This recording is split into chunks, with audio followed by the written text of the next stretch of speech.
Oh my God, literally craziest week of my life. So March, it was like I turned 20 or 29, I think 28 on like Saturday, got engaged on Sunday, or was it the other way around? One of the two. Got my ring, got back, got fired on Tuesday, got married on Friday. And then the world shut down the next Monday. You got engaged and then married like a couple days after? So rewind. I know. So I was with him for a while. I mean, I was with my husband and I, we never, okay. I was his personal trainer. Oh, okay. That's how I met my husband. Nice. Cool story. Yeah, I couldn't. That's a fantasy for some men. It's when he came in and I thought his voice did not match what I thought he looked like. And he came in and I was like, he's got cheekbones. He's this Brazilian guy. And then at the end of our like assessment, he did like the, and I was like, oh. He's from Brazil? Yeah, he's from Brazil. He's from Rio de Janeiro. What's his name? Marco. Okay, yeah. Cool. So I'm like getting giddy talking about it. But and like, but he didn't get it. I was like giving him free sessions. Like I was helping him stretch out. I was like, oh my God, meet my dog Mele. And he just didn't get it. So finally I had to ask him out and just whatever. And the rest is history. I moved to Hawaii and then he moved here because his green card was expiring. Oh, wait, where'd you meet? Oh, in Chicago. Okay. So he had a really bad shoulder because he's a swimmer. Okay. And our chiropractor, who initially tried to set us up before, could never give each other our names because the doctor-patient confidentiality. Oh, okay. And he's like, I have this guy that, you know, maybe can show him how to properly lift. And it was after talking to Marco when I first met him. I was like, oh my God, this is the guy that he wanted to set me up with, but it just never happened because Marco never goes to his doctor's appointments. No tea, no shade. But I'm supposed to be talking about art, right? No. But I reversed to this. I played the reverse Uno card. So continue. Yeah.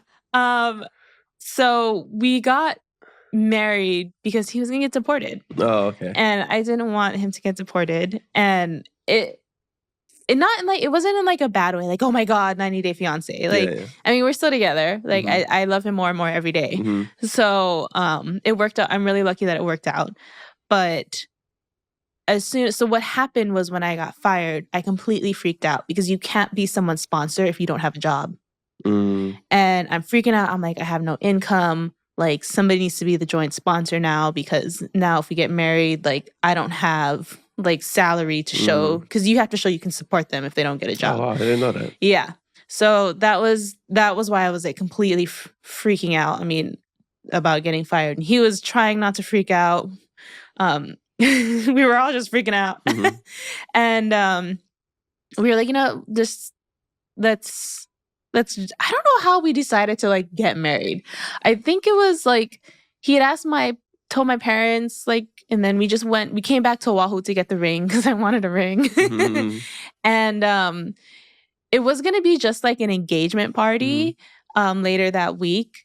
Well then, okay, so yeah, I got fired on Tuesday. And then like Friday I was like, okay, this is on Lanai. Let's have an engagement party. Let's invite all my former coworkers because now they're former.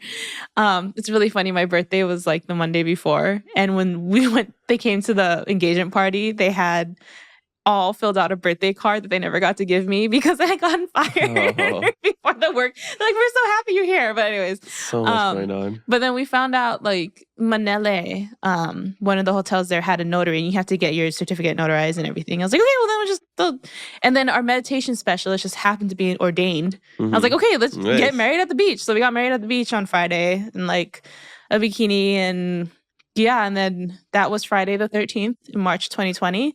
Then Saturday, Sunday, and then the next Monday, everything just shut down because of COVID. That is a crazy week. Yeah. Oh my God.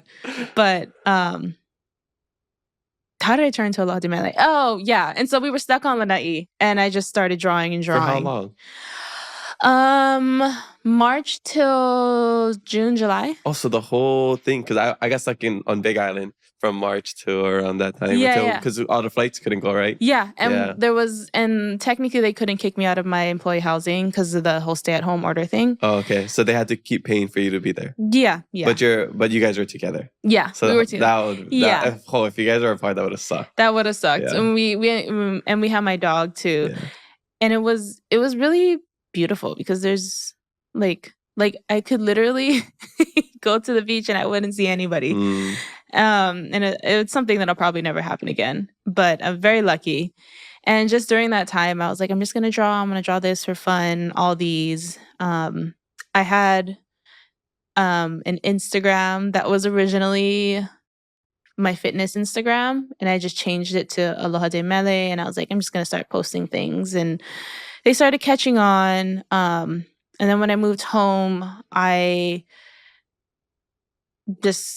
few stores reached out and was like, do you want to sell this here? And then I did a farmer's market, and then Foodland started asking for my cards, and then McKenna Maduli asked me to be on her show by the end of that year. And I was like, okay, I guess I'm doing art.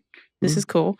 And it literally just it just went nuts. I'm not nuts. I don't know how to. It was crazy. It was a lot going on. It was a lot, and I started getting a bunch of orders, people wanting to work with me and collaborate, and I feel really bad because I have no idea how to collaborate as an artist. I'm like, how many times are you allowed to tell me to change something? What's the rate? I didn't feel like the identity crisis is real. And I still kind of struggle with it a little bit because my person, not to put artists in a box, but I've noticed a common type of personality with a lot of the creatives that I meet. Yeah, they're super weird. We're